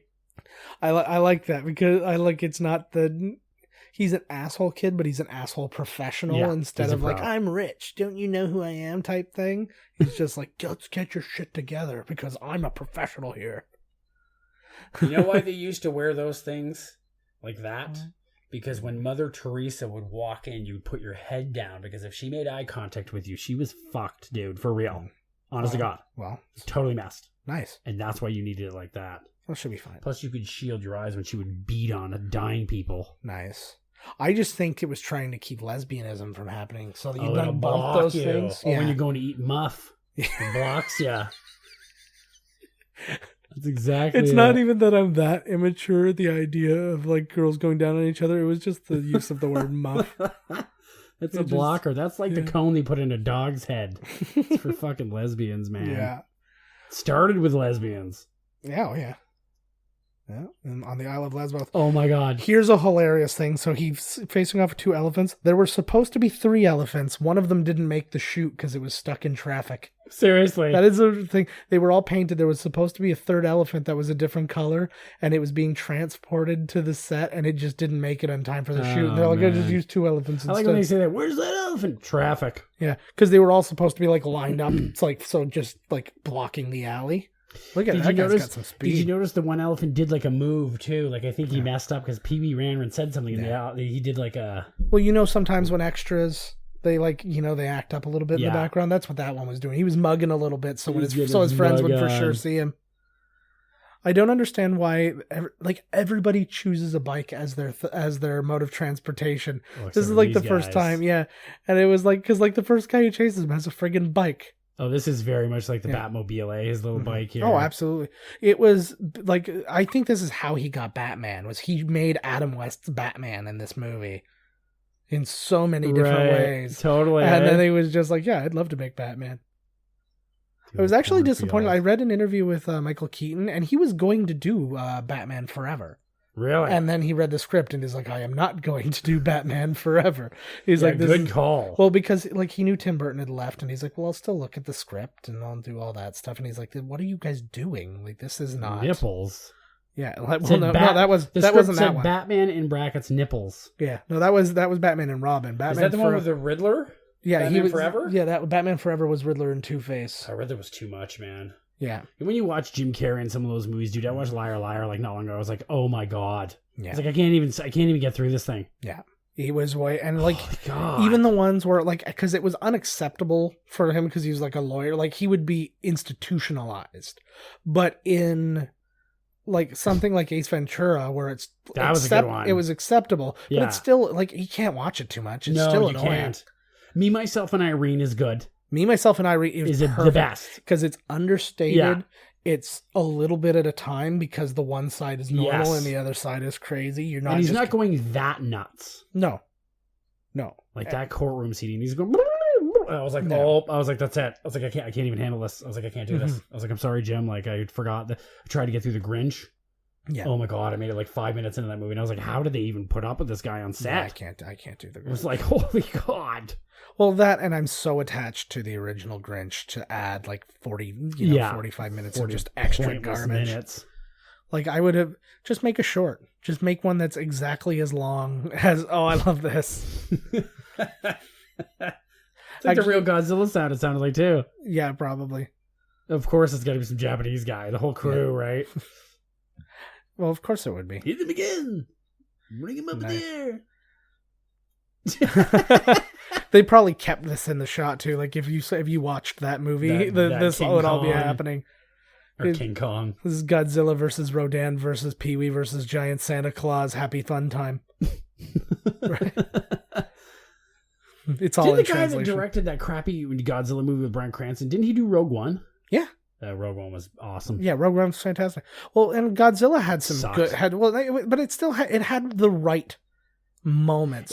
Oh my god, it was Twisted Sister. Yeah, anybody who doesn't know Twisted Sister, this is them. Oh my god. I like that they're just doing this on the lot, like they're not doing it on a stage, which would be the most obvious place for a thing to be shot. You're gonna burn in hell. Oh god, it's just in there. Like this was considered is like D. Snyder that looks like him. Yeah, it's D. Snyder. This was at the time considered hard rock. Like this was metal. This is heavy shit. Like that's just like. Well, now they still have, like Black Sabbath though. Yeah, stuff, they still they still existed, but these guys like it was a different type of metal. Yeah. It was like the hair metal, but it was still the heavy. It was still considered heavy rock and roll. I always like the unlikely. Like how that guy goes for it, eh? Oh, I know. Well, why not? Tries to yell too. Yeah, why not? And it looks like they just said, just go for it, see what happens. I want you to know right now, I'm not going to do it. Yeah. But I can do a killer Tarzan yell. Yeah. I'm not going to do it because it will blow the microphone out. Well, we'll blow the microphone out. I have 2 sleeping children. Exactly. We don't have a studio yet. One day, that's my dream, is if so we were doing I love this we were doing like that bullshit kind of what would you do with $10 million type thing if you won the lottery or blah blah blah, and I said I want to open a place specifically for the purpose of like just creativity, have a couple of like studios, have a couple cameras, of like have cameras, green but screen. allow people to rent the space Yes. and use the space, so if somebody wanted to come in and do their own podcast, they could rent a That's a good idea. Like your own recording studio. Yeah. If I won 10 mil, that's a good idea. But I think I'd try and make, that's probably a better idea. Mm-hmm. I'd probably make a movie. Yeah. I always wanted to be, it's too late now, man, because anything I can do it. I ain't The Rock. But You're man, The I Rock. always wanted to You're be The an Rock. action movie. You better save them monkeys, bro. Mm-hmm. Well, I liked, it was a Paul Scheer who loves, he loved bad movies, and he loved like crazy Nicolas Cage. Monkeys helping him out. I know. And he loved crazy Nicolas That's Cage. with a pink dog. Well, you gotta have a pink dog. But You better get me he the fuck actually, out of here, buddy. yeah. So he loved crazy Nicolas Cage, and he got in a movie recently with Nicolas Cage. No And he got way. to like, and he's like, "Hey, man, I'm doing it." The old bulldog.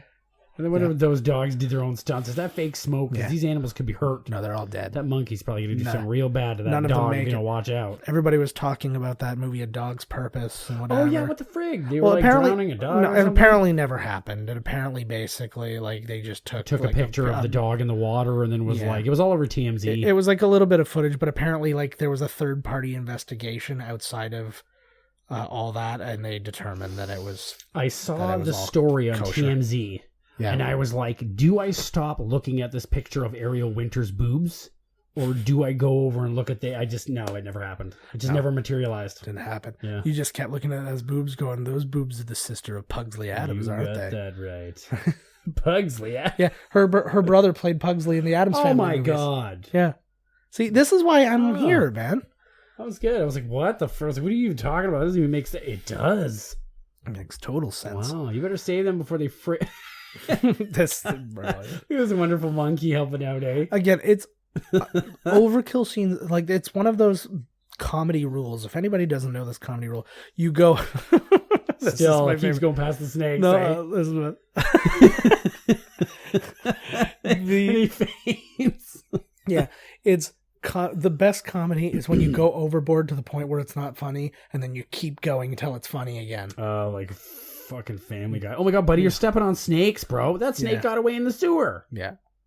This has got animal rights all over it. And the reason I don't think it works for something like Family, like a lot of people love it, but I mean, it it doesn't work for me for Family Guy, is specifically because there's not enough time. You can do that in a movie. You can do that in like something that takes a couple hours. You know, you can't do that in a 22-minute show. It's like you can't have a 1-minute joke where you're just blinking at each other and then somebody finally says like cornhole, or something like that. Yeah, like write your own material there, guys.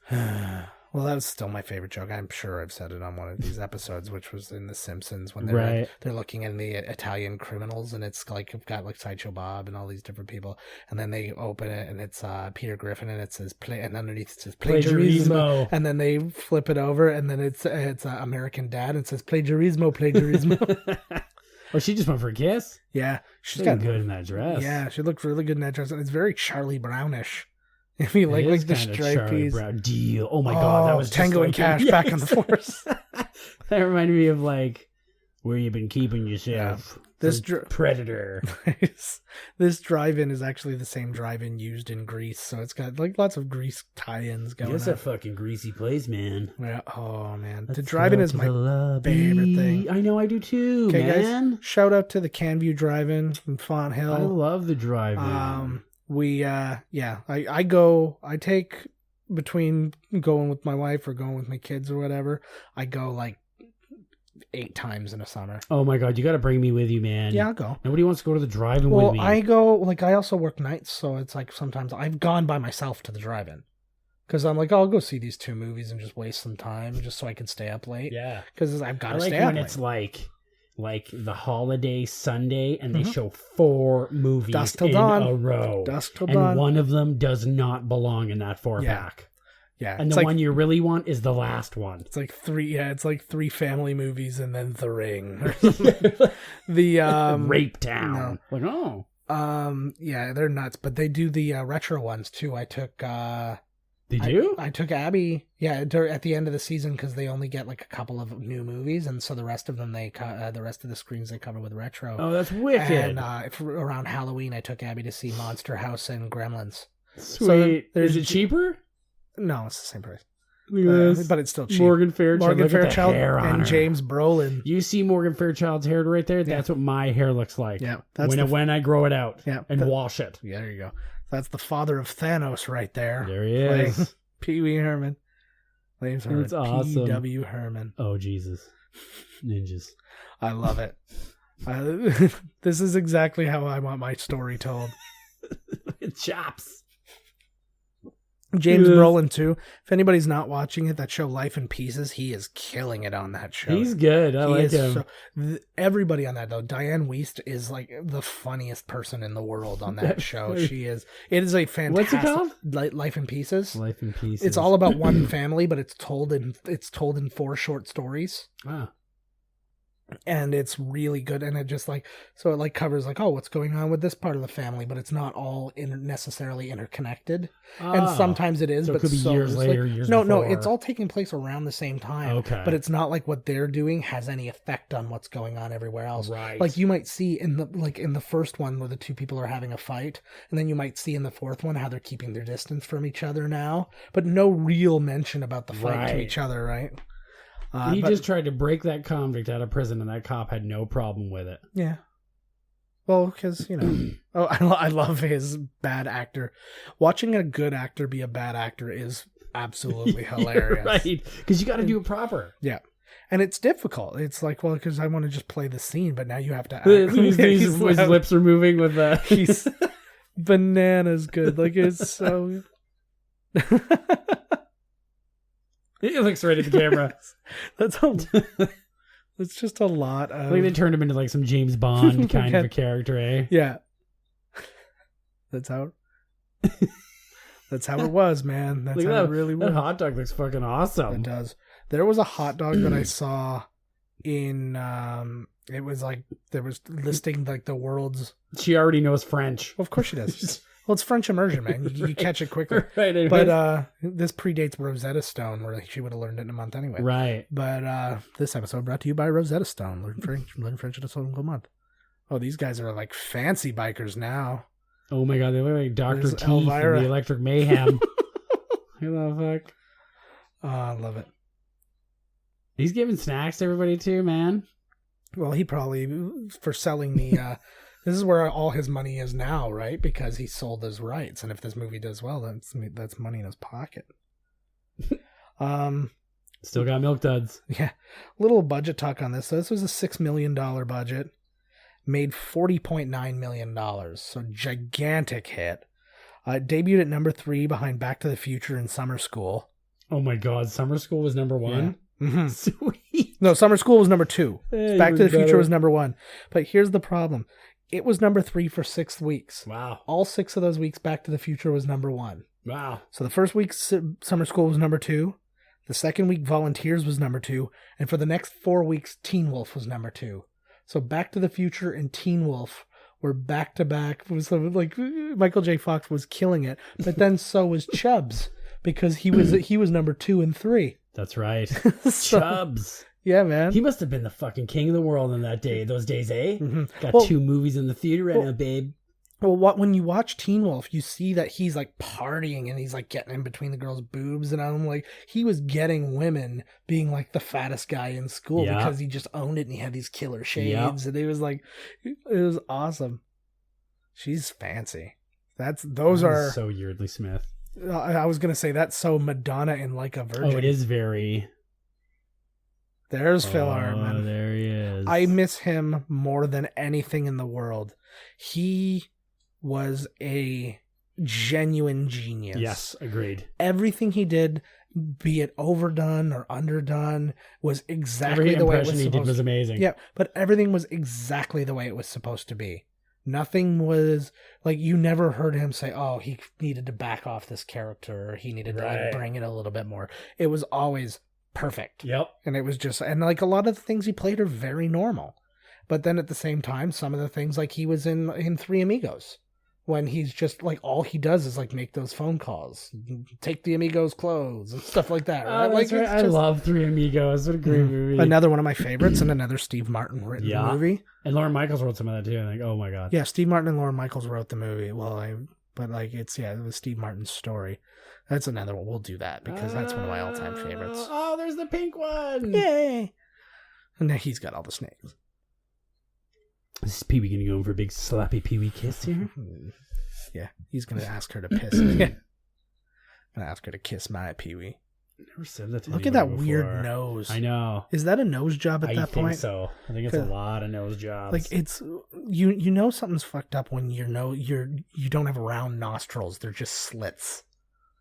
It's like slit strolls. Yeah, if you can't pick your nose, don't bother. Making out with Josh Brolin. Oh, yeah. James Brolin. James, yeah. Josh was a child Just give at me this a point. Brolin. Blank Brolin. Bring it on. What a great Hey, movie. where was Pee-Wee his Herman bike? as himself. What? Where was his bike? It was the kid in Hollywood. Oh, yeah. The Hollywood that's kid right. had it. I like cast 5 people. That's it. It's like everybody else, you're not the cast. You're just people. You're in order of appearance. You're just whatever. I'm trying to like recognize names. Toru Tanaka was the guy who was Odd Job. Yeah, Just took great a wild name, guess. Professor Toru Tanaka. Well, yeah, that was a pretty decent guess. Hey, you know the one Asian in this movie? It's all right, buddy. Tanaka. Can't get anything past me. It's all right. You nailed it. I want to be Biker 3. Yeah, so there's Cassandra Peterson as Biker Mama. That's her, Cassandra Peterson. So yeah, Biker Mama. Oh no, there's another Asian guy, Japanese director, but none of the other guys. All the other guys were technically extras, I guess, because they were not. Corey and Tracy Eubanks. Nice. Were they Bob Eubanks? I think they're relatives to what's his name? Kevin Eubanks. Kevin Eubanks. Oh shit! One of the stuntmen's name was Don Happy. I like that. What's funny to say? Do you think he was just like caveman, like Don Happy, Don Smash? Yes. I think that's exactly what he was like. Oh man, what a fun movie! What could be stolen from you that you would do like Pee-Wee? Where I would go to the extremes. What would it be? It has to be an object. It can't be something living. Because I was going to say like my chinchilla, but fuck that chinchilla. Yeah. I'm gonna steal it and eat it. It's so soft, dude. It's wonderful. So soft. I tell you something, man. It's like fucking a cloud. I wish sometimes that I could be shrunken down to her size so I could bang that sweet chinchilla pussy because she deserves it. She's a good girl. Such she a good deserves girl. it. But I can't. It made me choke. Can't even get my little pinky in there, man. I tried to finger it. just get like the smallest little magic bullet you can get. And just what can I get stolen? I don't know. If it was back in the day, it would have been like my N64. Yeah. If you just stole my N64, I fucking lost it. I would probably my camera. I think you know what mine would be. I think I have a penchant for like old cards. Like Garbage Pail Kids, I love Dinosaurs that stuff. Attack. I go to the flea market and buy them all the time. And if somebody stole my collection, I'd probably lose it. I don't know why. I don't know why. That's the one thing people collect things. I just like these stupid cards. I've got a bunch of I had a bunch of really interesting football cards. I was like, I'm gonna try because I had collected cards so long ago. You had that big coil too of the uncut. Yeah, do you still have that? No, it got so damaged. It was I like should have stuck put that in on something, man. All my best stuff is gone. Somebody who we grew up with stole my Wayne Gretzky rookie card. Right here. Yeah, I would never. If only. He stole it when he moved away. And it was just, it crushed me, especially because one just recently sold for like $2,500. But or like some G.I. Joe that you beat the shit out of. Yeah. They're like, hey, if you would just not stuck this up your ass. Well, there's another one. I had the entire... Now, this is the thing from the back in the day, but this was all my fault because I was a kid and I played with my toys, God forbid. Yeah. My cousin gave me the entire collection of the Star Wars action figures. Like, the Luke Skywalker where, like, the lightsaber slid out of his hand and same with the Darth Vader and the Obi-Wan Kenobi.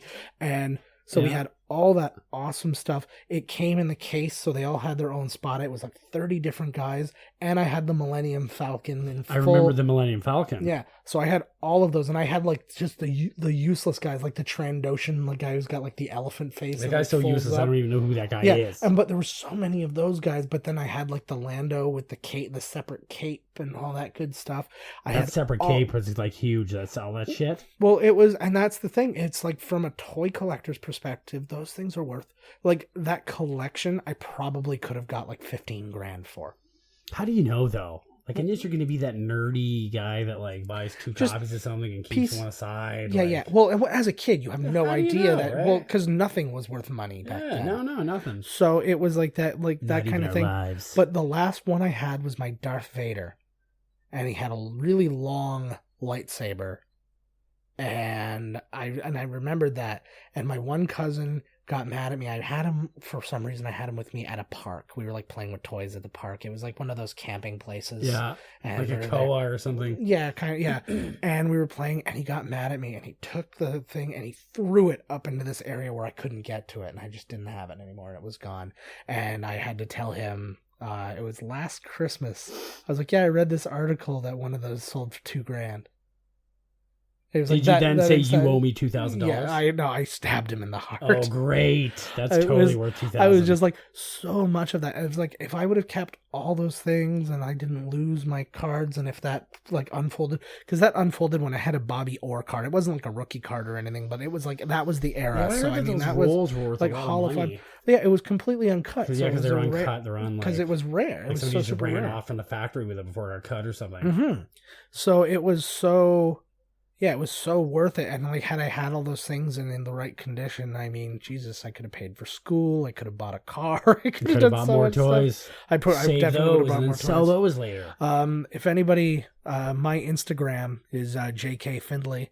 If you look way back into my past, I did for a buddy who collects the Star Wars figures. He bought the Rancor action figure, which is like considerably big. No, the big one in Return of the Jedi that tries to kill Luke when he's like trapped down. And buddy's like crying. Yeah. He killed my monster. And so my buddy purchased it, and he was like, "It's in the falls. Would you mind going to get it for me? And then I'll give you the money for it on Monday," because I was going to see him on Monday. So I had a whole weekend with this thing. So I have a series of pictures that I took with this. I took like 8 or 9 pictures, and I posted them all on Instagram so you can see what I was doing with it. We watched Return of the Jedi together. So I got a picture from his like point of view, like just over his shoulder, watching his scene. and then I put him in my bed, and he looks like he's like sleeping in the bed. But you keep that toy. It was right next to my sleeping wife. And I wanted to take like a wide picture so it looked like he slept with my wife, but I just like, I just respected her privacy. And then I had him like when he rode on the train, I put the seatbelt on him when I drove him home from the thing. So it's just a bunch of those things. Or just search A Rancor's Journey. I don't think anybody else took pictures under that. So hashtag A Rancor's Journey. You'll find it. Something awful is going to come up. Guaranteed. Yeah. It depends on how you spell rank. Core. Yes. RANKCORE. Don't do that. Yeah. Don't do that. Rankcore.com. That's when stinky people are being chased and they have to get from A to B as fast as possible. All right, well, seeing as the credits ended like 4 hours ago, I think we can wrap this one up. We hope you enjoyed the episode of Pee-wee's Big Adventure. We hope you enjoyed seeing an out-of-focus Tom Berenger for a couple minutes. Oh, yes. We will be back next week. We will. With something. Something, that's for sure. We honestly... We'll be rambling about something. Yeah, we honestly don't know when this one's going to air, so I mean, it might be hot out right now. They don't know if we're not... We should do one where we don't actually watch the movie at all. We just pretend. Yeah, you did it. You just say some facts. We'll be like, oh, look at that. There are a handful of movies that I could do that, but I would still see it in my mind's eye. Terminator 2, I could do it for. Yeah. It's like, and lots of comedies for me. Like I'm thinking of like a Three Amigos or something like that. It's I could get through pretty much the entire damn movie. I think I could do Three Amigos too. Yeah. Yeah. So tune in next week. We'll let you know what we're gonna do the following week. That's how this show works, if you haven't figured it out yet. You watch the movie, and then 2 weeks from then, we'll tell you what we watched. There you go. How about that? Figure it out. That would be a great. You figure it out because I'm not gonna. That would be a great one to do. Is we actually comment on the movie, and then whoever guesses what movie we were doing commentary on wins the prize. But there would have to be certain things you couldn't say. Yeah, you like could the actor. Or well, you could say some actors, but none of the main actors. None of the main actors. You couldn't say any of the character names. No character names. And no plot synopsis, I guess, right? Yeah, or very vaguely, because everything's the same. Yeah, little actions. Your daughter got kidnapped. Yeah. Like that's every fucking movie going. Right. Taken. Damn it. So that may happen. That may happen one day when Todd and I are looking to spice it up, and if people start emailing us, and we have appropriate prizes to give. I have some prizes. They're all pictures of us. Darnell versus Tristina versus Griffrau. There is the copy of Marked for Death, our first movie. Signed by Steven Seagal. It's not signed by Steven Seagal, but okay, we will sign Steven Seagal's name. One of us will forge Steven Seagal's name. Yeah, that's fine. That was twice. Bobby Moynihan did that on a show one time. He gave somebody a copy of, it was like a copy of Lost. Right. With his signature on it. He just like signed. He's like, yeah, I signed. I remember somebody at one of those pawn shows had a picture. It was like of a big star, and another big star signed their photo, like as a joke, because the person didn't know they were. That was hilarious. And the picture was worth like astronomical. It was like because it's as rare as it could. It was like it was like Bob Hope signed it, and it was Cary Grant picture. Yeah, or whatever, like in irregular. Yeah, or something. Cool. All right. Word. All right. Well, go find those irregular autographs. And you can get our irregular autograph if you are our first super fan. Email in, go to miscastcommentary.com. You know how to find us. We talk about it. And if you watch us on YouTube, I have a crawl that tells all the information. All of it. Yeah, it's all like it's Todd's in the tub right now. No, it's our Twitter stuff and all that kind of stuff. So you know how. So if you don't know how to follow us and you can't find the website, go to YouTube. Look up Miscast Commentary. All the podcasts are there. All of them. Yeah. And if you live in San Francisco, you just heard them all. You did. San Fran's loving us, eh? And I'm loving San Francisco treat. I'm terrified that it's some kind of weird bot that's like fucking up our numbers. Oh, God. So if you're from San Francisco and you're actually listening. Nobody's listening. Russia hacked into our podcast and they're making us think like we're big superstars. Thank you, Comrade Putin. Thank you. Because Vladimir. I needed that. All right, guys. It's late. I'm tired. I want to go rub up against my wife. Your life? Well, I was going to say the same thing. I'm going to rub up against my life. That's what I'm going to do. I'm just going to stay out here and just be like, what's happening? What's become of me? All right. We'll catch you guys next week. I promise. Yeah. Night. This has been Miscast Commentary with your hosts, Joe Finley and Todd Murray. Executive producer, Joe Finley. Be sure to like, comment, and subscribe to the podcast wherever you listen. Visit www.miscastcommentary.com for all news related to the podcast. Miscast Commentary is a Miscast Media production.